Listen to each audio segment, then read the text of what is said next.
বান্দরবান রোয়াংছড়ি প্রধান সড়কের পৌর এলাকার কালাঘাটা সড়কের দুপাশে ছড়িয়ে ছিটিয়ে রয়েছে আবর্জনা। ময়লায় আগুন দেয়া ও দুর্গন্ধে অতিষ্ঠ এলাকার মানুষ। দিনকে দিন বেড়েই চলেছে দুর্ভোগ।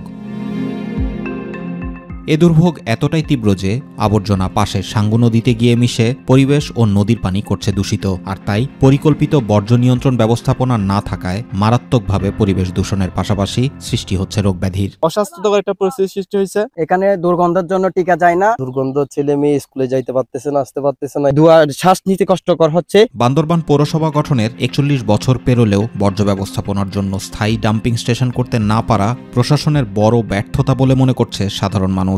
দুনো পাশের মধ্যে এমনভাবে ময়লা ফেলাচ্ছে, আমরা আসলে যারা আছি চলাফেরা করতে এমন কষ্ট হয়ে যায়। যদি এই জায়গাটা যদি আমাদের পরিষ্কার পরিচ্ছন্ন হয় তাহলে আমাদের শহরটাও ভালো থাকে। এটা পৌরসভায় যেন উদ্যোগ নেয়, আমরা ময়লার থেকে যেন বাঁচি।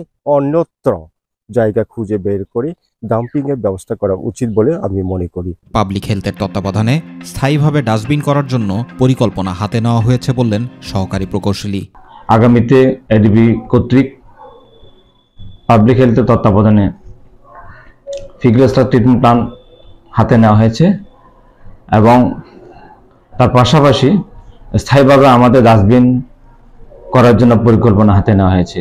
প্রায় ৩৩ বর্গ কিলোমিটার আয়তনে সাঙ্গু নদীর তীরে অবস্থিত বান্দরবান পৌরসভা ১৯৮৪ সালে গঠিত হয়। যত দ্রুত সম্ভব এখানে আবর্জনা ফেলার স্থায়ী ডাম্পিং স্টেশন তৈরির দাবি সব শ্রেণী পেশার মানুষের।